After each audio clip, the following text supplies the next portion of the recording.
পিন্টু ভাই আমাদের মাঝে উপস্থিত হয়েছেন। পাবনার ঈশ্বরদীতে সাবেক প্রধানমন্ত্রী ও বিএনপির চেয়ারপারসন বেগম খালেদা জিয়ার গায়েবানা জানাজা অনুষ্ঠিত হয়েছে।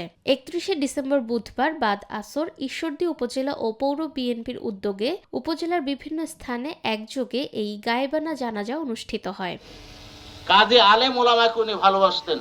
শহরের প্রয়াত খায়রুজ্জামান বাবু বাস টার্মিনাল এলাকায় ঈশ্বরদী পৌর বিএনপির সাবেক সাধারণ সম্পাদক জাকারিয়া পিন্টু ও পাবনা জেলা বিএনপির আহ্বায়ক হাবিবুর রহমান হাবিবের উদ্যোগে দাসুরিয়া এম উচ্চ বিদ্যালয় মাঠ এবং পাকশির দিয়ার বাঘুল ঈদগাহ মাঠ সহ উপজেলার একাধিক গুরুত্বপূর্ণ স্থানে জানাজা অনুষ্ঠিত হয়।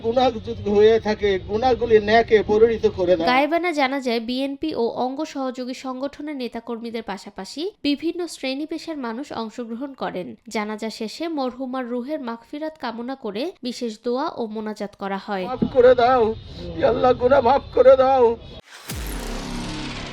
নিরপেক্ষ, সত্য প্রকাশে আপোষহীন।